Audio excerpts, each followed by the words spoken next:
Oui, effectivement, donc je vais vous présenter différentes données financières donc, qui sont issues de la Direction générale des finances publiques, un organisme officiel, et des sites officiels type finance.gouv.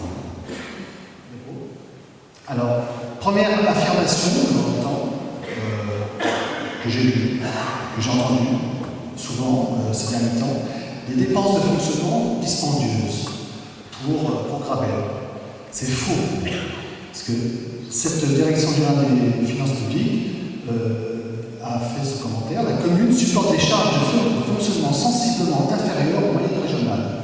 Et vous pouvez voir donc, que Grabel a des dépenses de fonctionnement par habitant de 882 €.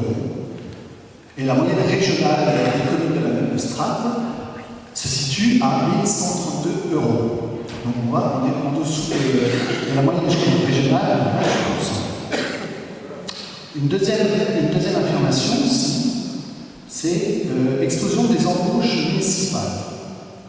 C'est faux. Les frais de personnel progressent sensiblement sur les 5 exercices de 2008 à 2012. En dépit de cette évolution, il représente pour la commune une charge qui se situe à un niveau inférieur de 10,3% à la moyenne régionale des communes de la strate.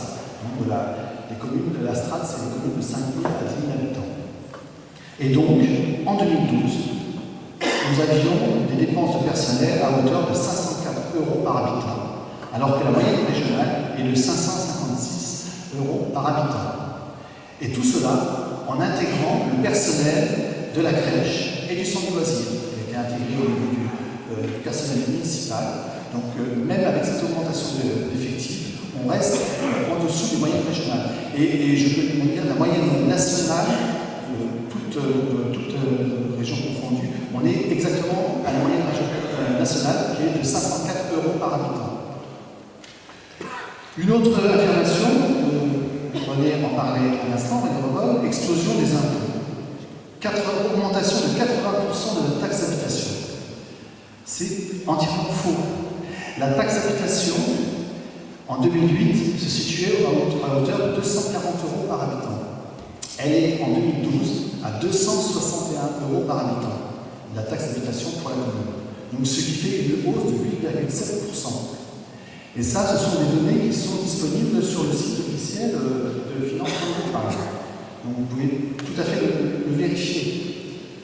Un autre point, vous l'avez vérifié, la dette. Explosion de la dette. Alors, la dette, elle a augmenté. Elle a augmenté dans ses proportions. En 2008, elle était de 1143 € par habitant, alors que la moyenne régionale était de 1590 € par habitant. En 2012, elle est de 1738 € par habitant. Et la moyenne régionale a baissé, 1377 par habitant. Mais pourquoi cette dette a augmenté? Elle a augmenté parce que c'est un choix pour financer le retard criant des équipements de la ville de la commune de Grabel. Et ces emprunts ont été faits pour éviter des hausses d'impôts trop importantes. Je voulais vous dire un mot sur cette composition de cette dette. L'ancienne municipalité, avant 2008, a contracté des prêts sur 25 ans. Certains ont une durée de 25 ans, à taux variable. Notamment, il y en a 2 qui ont été contractés en 2004, donc qui se termineront en 2029, à taux variable, à hauteur de 1,2 million d'euros. Au regard de ces emprunts, il y a eu de maigres investissements, de maigres réalisations dans le dernier mandat. Nous, depuis 2008, nous avons sollicité les banques pour des prêts à taux fixe et de durée de 15 ans. Nous avons même, en 2010, renégocié la dette qui était en cours, qui était issue de l'ancienne équipe. Nous avons donc racheté certains emprunts, plusieurs petits emprunts, qui étaient à 6% de taux. On les a rachetés avec un seul emprunt à 2,88% à taux fixe, et toujours sur 15 ans. D'ailleurs, le dernier emprunt qui a été fait en 2013, un emprunt HQE, haute qualité environnementale énergétique, c'était lié au bâtiment qui est en cours de construction sur le terrain s'ajoutera, les tribunes vestiaires, qui répondent à des normes de bâtiment qui vont au-delà de la norme en vigueur, qui est un bâtiment écologique. Donc, la Banque européenne nous a octroyé ce droit d'avoir cet emprunt-là, qui est un emprunt avec des taux préférentiels, parce que nous avons fait un effort sur la construction, pour avoir un bâtiment plus écologique. C'est donc un emprunt que nous avons eu, toujours pareil, à taux fixe, et il est de 3%, 3,05%, toujours sur 15 ans. Pourquoi 15 ans? 15 ans, c'est en gros la moitié de la vie d'un équipement.